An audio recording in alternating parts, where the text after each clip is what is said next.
The sea stretched flat under the tropical sun on the 2nd of March, 1943. North of New Guinea, in the Bismarck Sea, a Japanese convoy pushed southward at a steady 10 knots under partial cloud cover. 8 transports carried troops and supplies from Rabaul toward Leh and Salamaua. 8 destroyers flanked 8 transports at departure. 4 were ultimately sunk in a diamond formation to guard against submarine threats.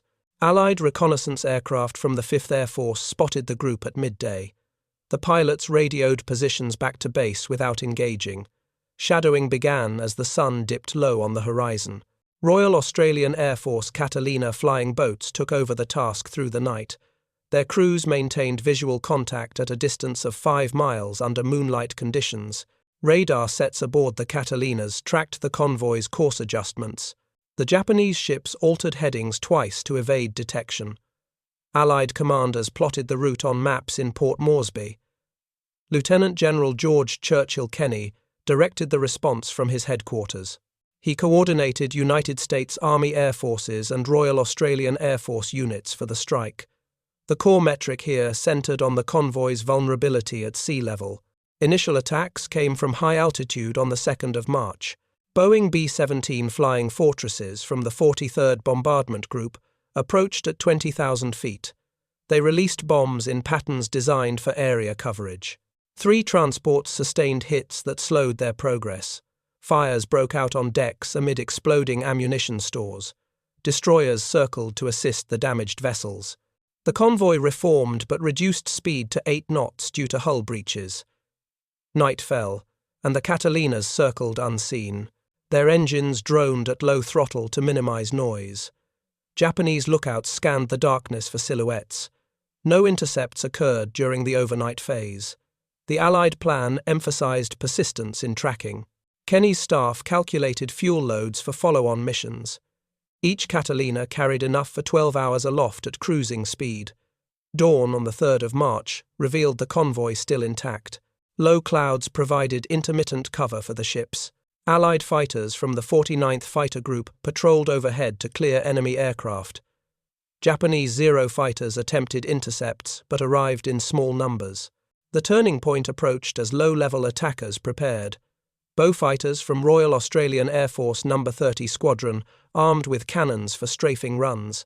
Boston bombers from No. 22 Squadron loaded with 500-pound bombs.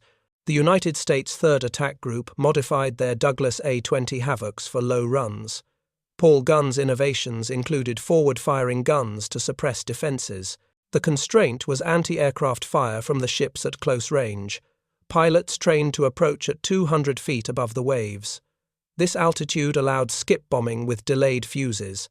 Bombs would bounce across the water into hulls. The Japanese admiral signaled for tighter formation. Destroyers positioned to create overlapping fields of fire. Allied radio traffic increased as squadrons launched. The sea air carried the scent of salt and diesel exhaust. Waves lapped against the transport's sides in rhythmic patterns. Crews aboard the ships manned their guns in shifts. The horizon remained clear until the first engine sounds echoed. Beaufighters dove in from the east at mast height. Their cannons raked the decks to silence the anti-aircraft mounts. Tracers arced through the air in red and white streams. Transports shuddered under the impacts. One destroyer returned fire with its main battery. Shells exploded in the water near the attackers. The low-altitude runs demanded precise control inputs. Pilots held steady at 200 feet during the approach. Airspeed stabilized at 200 knots for accuracy. Smoke rose from struck vessels as the first wave pulled away. The convoy scattered slightly to evade concentrations. Allied commanders monitored reports from spotter planes. The core metric repeated vulnerability at sea level under coordinated assault. Japanese signals intercepted by codebreakers confirmed damage assessments.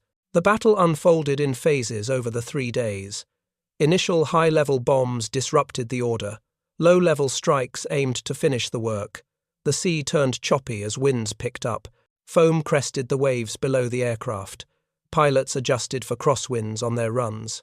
The engineering focus lay in aircraft modifications. Guns team installed extra guns on the B-25s. These provided suppression at ranges under 1,000 yards. Fuel consumption rates dictated sortie limits. Each mission required refueling at bases 200 miles distant. The night of the 2nd to 3rd saw continued shadowing. Catalinas dropped flares to illuminate positions briefly.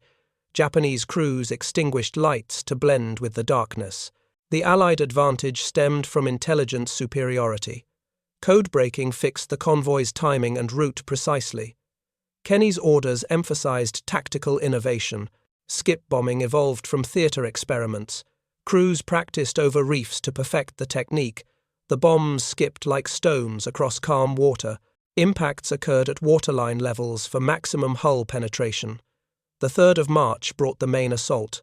Morning light revealed the convoy's position unchanged. Beaufighters led the charge once more.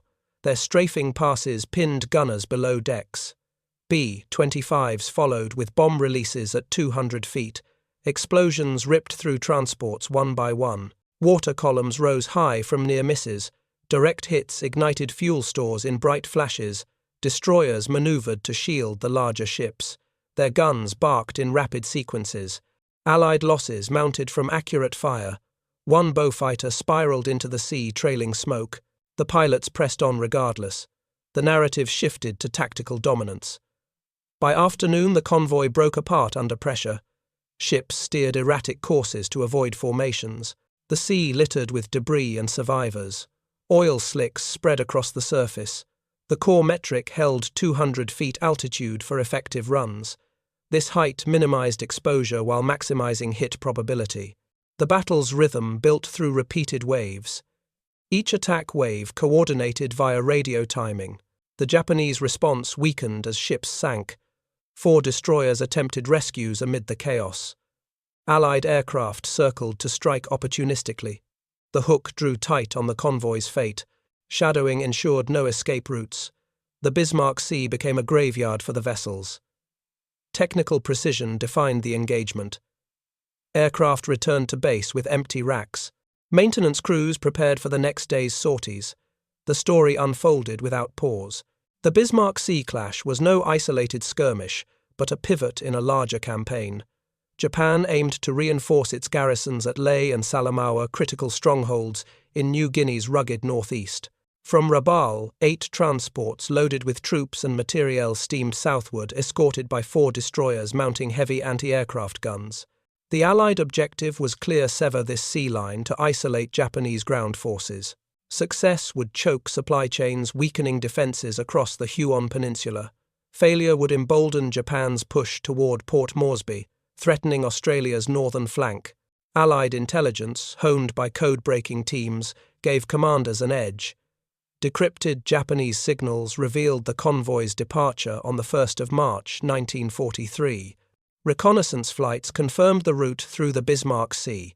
The core metric persisted: the convoy's vulnerability at sea level now fixed at a speed of 8 knots after initial damage. Lieutenant General George Churchill Kenny, commanding the 5th Air Force, orchestrated a joint response. United States Army Air Forces and Royal Australian Air Force units aligned under his orders. The 43rd Bombardment Group readied Boeing B-17s for high-altitude strikes. The 3rd Attack Group and 38th Bombardment Group prepped Douglas A-20s and North American B-25s for low-level runs. Royal Australian Air Force No. 30 Squadron armed Bristol Beaufighters for strafing, while No. 22 Squadron loaded Douglas Bostons with bombs. The engineering challenge lay in coordinating diverse aircraft for maximum impact. Kenny's staff calculated sortie rates: 1 mission per aircraft every 12 hours, assuming refueling at forward bases.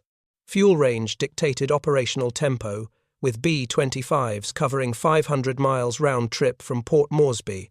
Japanese commanders, unaware of the intelligence breach, relied on cloud cover and destroyer screens. Their signals emphasized speed to reach Lae by the 4th of March. Allied codebreakers intercepted these updates, passing coordinates to air crews. The tactical plan hinged on surprise and precision. High-altitude B-17 strikes on the 2nd softened the convoy, damaging 3 transports. Night shadowing by Royal Australian Air Force Catalinas ensured continuous tracking. By dawn on the 3rd, the Japanese formation tightened to counter air attacks. Destroyers positioned to protect the transport's flanks, their guns trained skyward. The Allied advantage lay in tactical flexibility. Skip bombing, refined through months of trials, allowed bombs to strike hulls at waterline level. Paul guns' modifications to B-25s added forward-firing guns, effective at ranges under 1,000 yards. These suppressed shipboard defences during runs at 200 feet. The constraint was anti-aircraft fire intensity. Japanese destroyers mounted rapid-fire cannons lethal within 500 yards. Air crews trained to minimize exposure time, diving in at 200 knots. The sea itself posed risks. Waves reached 5 feet, complicating low-altitude approaches. Kenny's orders stressed joint execution. Beaufighters would strafe to silence guns, clearing paths for B-25s and A-20s. Fighters from the 49th Fighter Group patrolled to deter Japanese Zeros. The intelligence edge shaped every decision. Reconnaissance fixed the convoy's position within a 10-mile radius. Shadowing aircraft relayed updates every 2 hours. The Japanese admiral, confident in his escorts, maintained course despite early losses. His signals betrayed frustration as Allied planes appeared relentlessly. The narrative tension built around this asymmetry. Allied crews knew the convoy's path. Japanese crews sailed blind to the gathering storm. The sea glittered under morning light, hiding the violence to come. Transports ploughed through swells, their decks crowded with troops. Destroyers scanned the horizon, their crews tense at action stations. Allied aircraft launched in waves timed to overwhelm defences. The engineering focus remained on aircraft performance. B-25s carried 4 500-pound bombs released at 200 feet for skip trajectories. Beaufighters expended cannon rounds at rates of 100 per second during strafing. Fuel loads allowed 90 minutes over target before return. The strategic stakes loomed large. A successful strike would disrupt Japan's supply chain for months. Failure would prolong the New Guinea campaign, draining Allied resources. Kenny's plan balanced risk and reward. He committed all available squadrons, accepting losses for decisive impact. The convoy's slow speed, 8 knots after damage, made it a sitting target. Intelligence reports confirmed Japanese reinforcements numbered 6,000 troops aboard the transports. Their loss would shift the theatre's balance. The narrative flow turned toward the impending clash. Air crews checked instruments and reviewed attack patterns. Ground crews fueled and armed planes under tight schedules. The sea remained deceptively calm, its surface broken by the convoy's wake. Japanese lookouts strained for the first sign of aircraft. The Allied assault, built on months of preparation, closed in.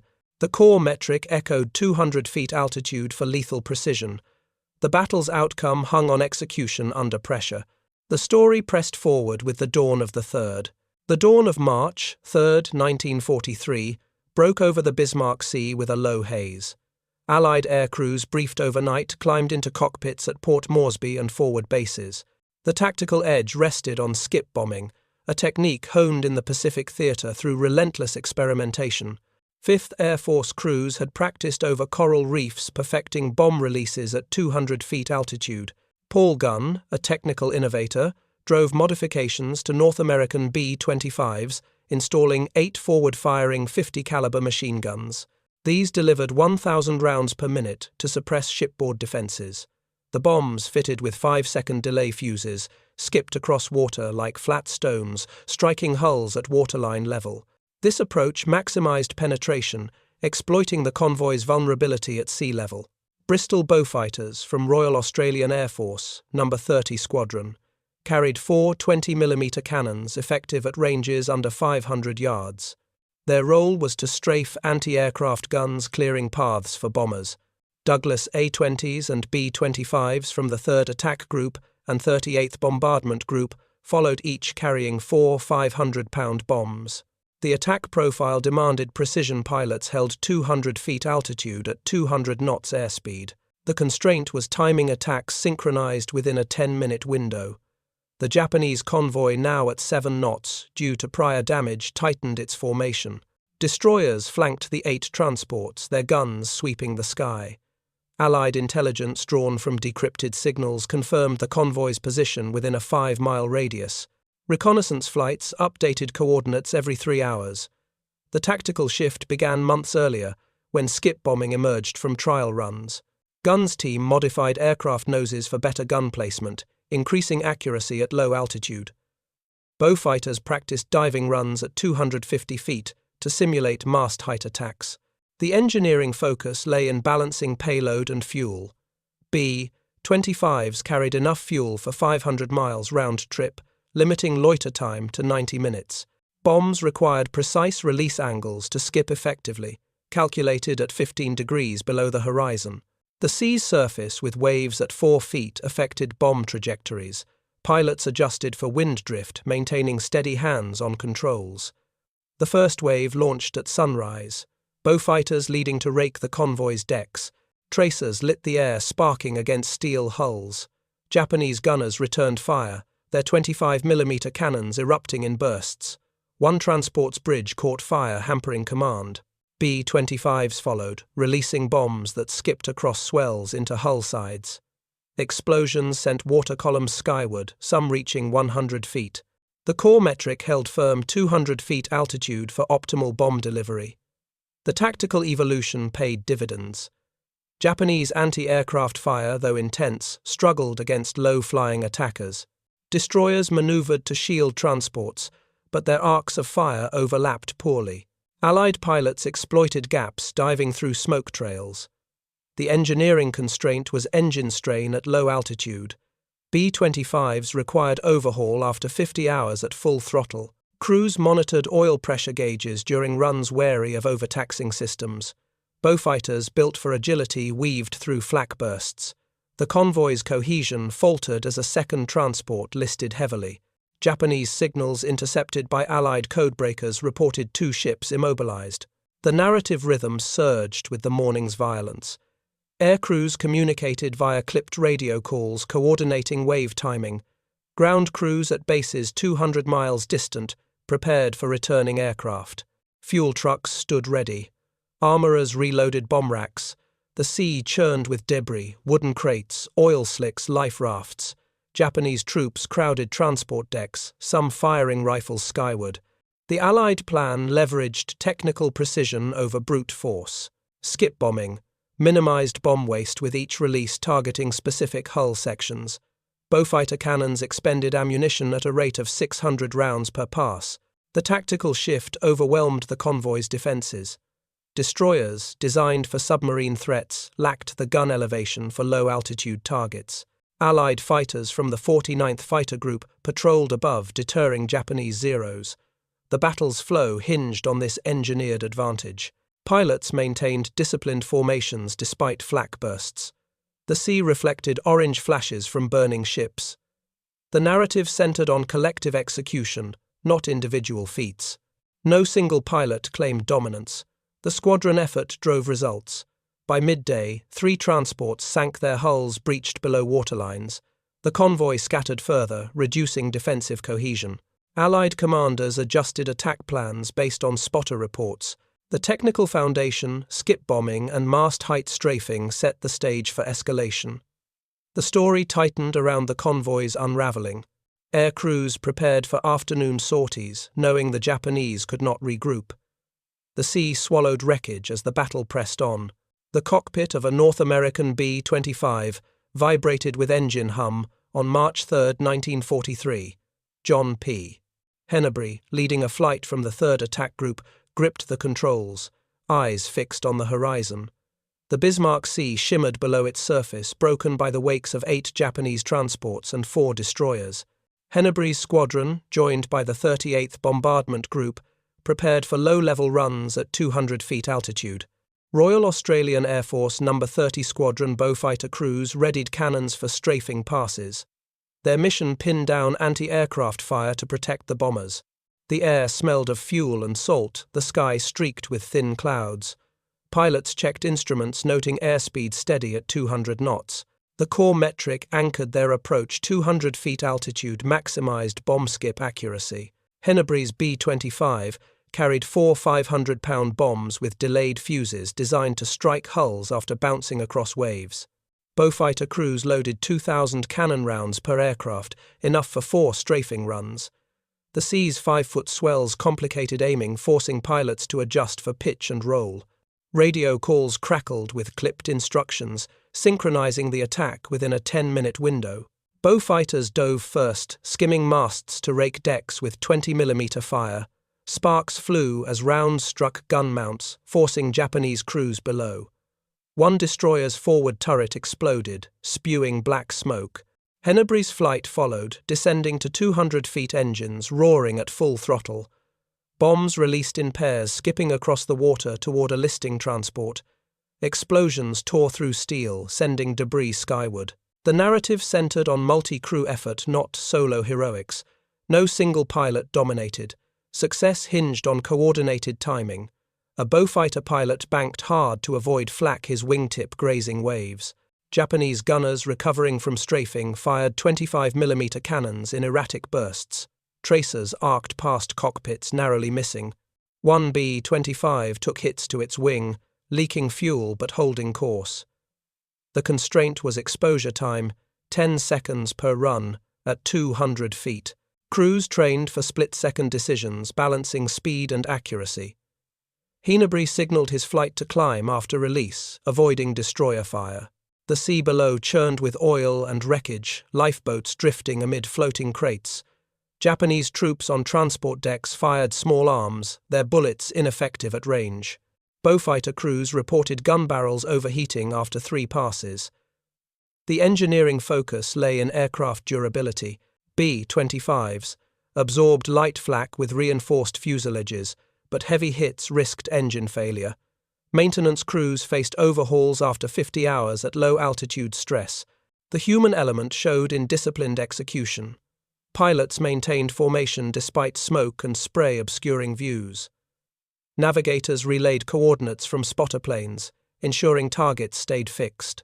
Gunners in B-25s fired forward machine guns, suppressing deck crews at 800 yards. The convoy's formation fractured as a second transport sank, its hull split by a skip bomb. Destroyers maneuvered to cover survivors, their guns blazing. Allied fighters above from the 49th Fighter Group deterred Japanese Zeros attempting intercepts. The narrative rhythm pulsed with relentless action. Air crews felt the strain of low-level flying muscles tense against turbulence. Sweat beaded under flight helmets as pilots held steady. The sea reflected flashes of gunfire and burning fuel. Japanese signals intercepted by Allied codebreakers reported chaos on the transports. Crews aboard the ships struggled to man guns amid strafing runs. The Allied assault's precision overwhelmed defenses. Beaufighters expended ammunition at 600 rounds per minute, targeting gun emplacements. B-25s returned to base with empty racks, landing on runways 200 miles away. Ground crews swarmed to refuel and rearm, working under floodlights. The human toll showed in fatigue but not hesitation. Pilots debriefed quickly, sharing target damage estimates. Spotter planes confirmed 3 transports and 1 destroyer immobilized by noon. The convoy's speed dropped to 6 knots, its cohesion gone. Hennebrie's flight prepared for a second sortie, checking fuel loads for another 500-mile round trip. The narrative avoided glorifying individuals, focusing on collective effort. Beaufighter and B-25 crews shared the burden, their roles interlocking. The sea became a stage of destruction, waves carrying debris toward the horizon. The story surged toward the afternoon's escalation, with Allied commanders planning to exploit the convoy's disarray. Air crews, fueled by adrenaline, readied for the next wave, knowing the Japanese could not recover. The afternoon of March 3, 1943 cast long shadows over the Bismarck Sea. The Japanese convoy, battered by morning strikes, limped at 6 knots.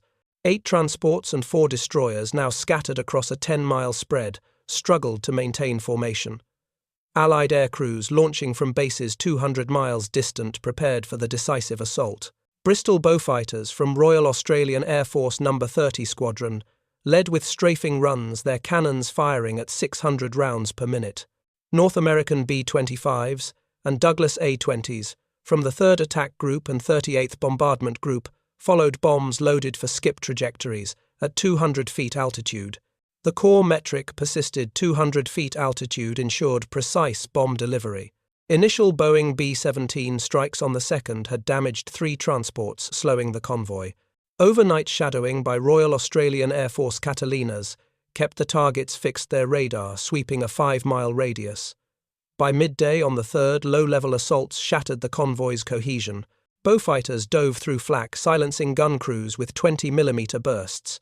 B-25s released 500-pound bombs, skipping them into hulls with 5-second delay fuses. Explosions ripped through steel, sending water columns 100 feet high. One transport sank within minutes, its fuel stores igniting in a crimson flash.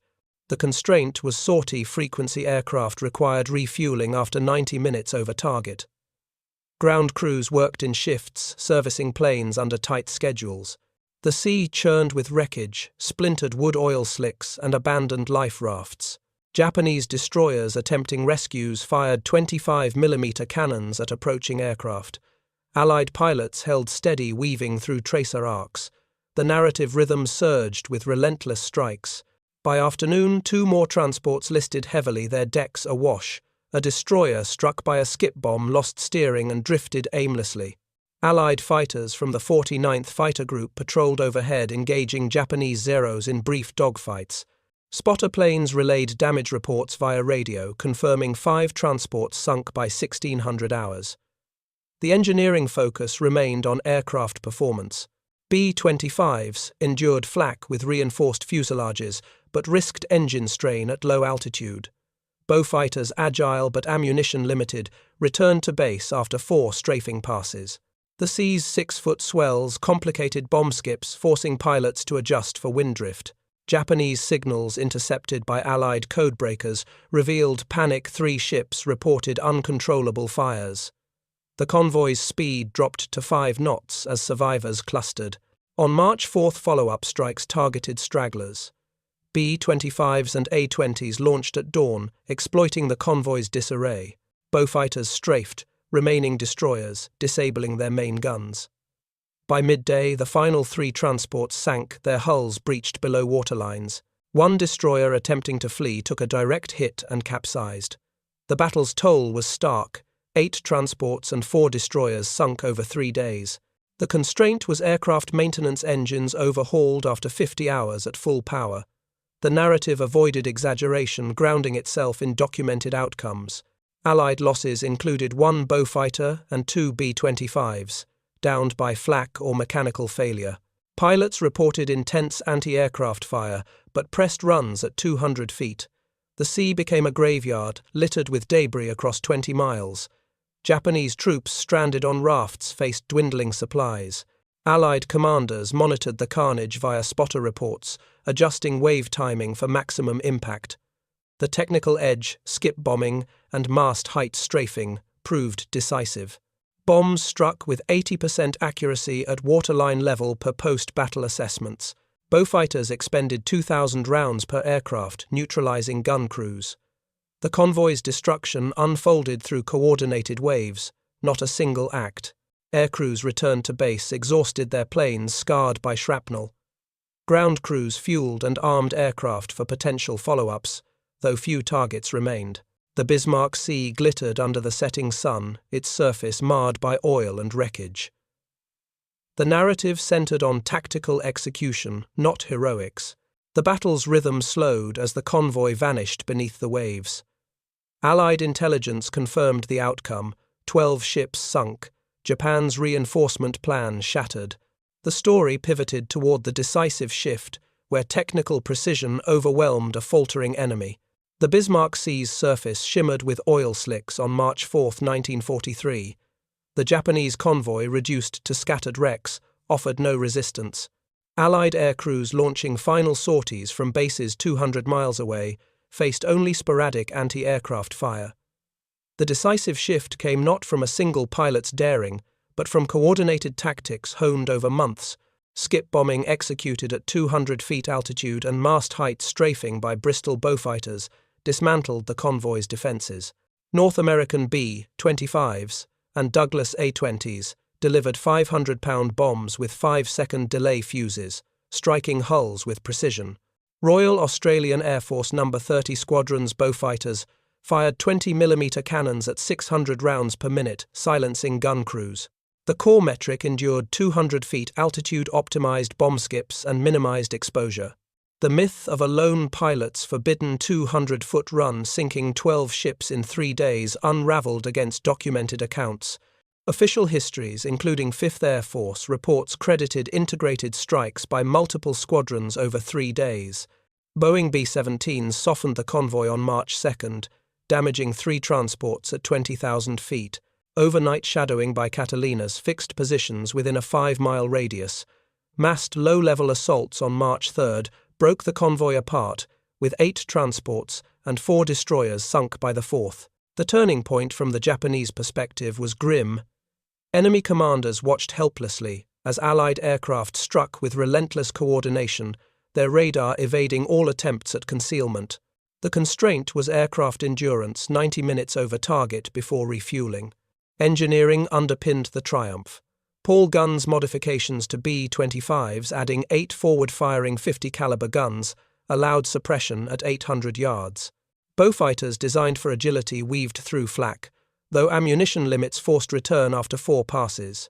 The sea's 6-foot swells challenged bomb trajectories, yet pilots adjusted for wind drift, maintaining 15-degree release angles. Allied intelligence drawn from decrypted signals provided precise target coordinates. Spotter planes updated positions every 3 hours, ensuring no escape. The narrative rejected individual heroics for collective execution. John P. Henneberry's B-25 flight alongside Royal Australian Air Force, No. 30, and 22 squadrons, operated as a unit. No single run defined the outcome. Repeated waves overwhelmed the convoy. Japanese destroyers, their guns outranged by low-flying attackers, failed to protect transports. Signals intercepted by Allied codebreakers revealed desperation. Surviving ships reported 6,000 troops lost. The sea littered with debris across 20 miles bore witness to the collapse. Allied fighters from the 49th Fighter Group deterred Japanese Zeros, ensuring air superiority. The technical edge skip bombing accuracy at 80% per post-battle reports sealed the convoy's fate. Aircrews faced intense flak, but pressed runs at 200 knots. The constraint was engine wear overhauls required after 50 hours at low altitude. The narrative rhythm slowed as the battle's climax passed. By midday on the 4th, no ships remained afloat. Wreckage drifted in currents marking the convoy's path. Allied commanders reviewing spotter reports confirmed the tally. 12 vessels sunk, Japan's reinforcement plan obliterated. The myth of a lone pilot's act dissolved in the face of squadron-level data. The Bismarck Sea became a case study in tactical evolution, not a stage for singular feats. Aircrews returned to base their planes, scarred but functional. Ground crews prepped for potential follow-ups, though the mission was complete. The sea's surface, calm under the afternoon sun, hid the violence beneath. The story turned toward the broader impact where tactical innovation reshaped the theatre's balance. The Bismarck Sea lay quiet on March 5, 1943, its surface strewn with wreckage. The Japanese convoy, 8 transports and 4 destroyers, was gone, sunk over 3 days by relentless Allied airstrikes. The loss crippled Japan's ability to reinforce Leh and Salamaua, severing a critical supply line in New Guinea. Allied aircrews returning to bases 200 miles away landed with fuel tanks near empty after 90-minute sorties. The core metric echoed 200 feet altitude, had enabled precise skip bombing sinking, 12 ships with 80% bomb accuracy. Lieutenant General George Churchill Kenny, commanding the 5th Air Force, reviewed reports confirming the convoy's total destruction. The strategic impact was immediate. Japan's ground forces, numbering 6,000 in the Huon Peninsula, faced isolation without resupply. Allied momentum surged, accelerating offensives toward Wewak and Madang. The narrative centered on operational outcomes, not individual glory. Skip bombing and mast-height strafing, refined by Paul Gunn's engineering, became standard tactics in the Pacific theater. North American B-25s modified with forward-firing guns proved lethal at ranges under 800 yards. Bristol Beaufighters from Royal Australian Air Force No. 30 Squadron expended 2,000 cannon rounds per aircraft, neutralizing shipboard defenses. The constraint was maintenance aircraft, required overhauls after 50 hours at low-altitude stress. Intelligence drove the victory. Decrypted Japanese signals had fixed the convoy's route within a 5-mile radius, enabling precise targeting. Royal Australian Air Force Catalinas shadowed overnight, their radar sweeping at 5 miles distance. Spotter planes updated coordinates every 3 hours, ensuring no escape. The sea, now a graveyard, stretched 20 miles with debris oil slicks, shattered crates and abandoned rafts. Japanese survivors adrift on lifeboats faced dwindling supplies. Allied commanders leveraging code-breaking anticipated no further convoys for weeks. The tactical legacy endured beyond the battle. Skip bombing tested over coral reefs became a blueprint for anti-shipping strikes. 5th Air Force squadrons trained new crews at 200 feet altitude, emphasizing 15-degree bomb release angles. Beaufighters, paired with B-25s and Douglas A-20s, formed a template for joint operations. The 3rd Attack Group and 38th Bombardment Group logged increased sortie rates, averaging 1 mission every 12 hours per aircraft. Fuel logistics, critical to sustained operations, relied on bases 200 miles from the target zone. The narrative avoided embellishment, grounding itself in documented effects. The convoy's loss forced Japan to rely on riskier air resupply, exposing aircraft to Allied fighters. The 49th Fighter Group, patrolling during the battle, ensured air superiority, downing 3 Japanese Zeros with no losses. The sea's 6-foot swells, a challenge during bomb runs, underscored the pilot's skill in maintaining 200 knots airspeed.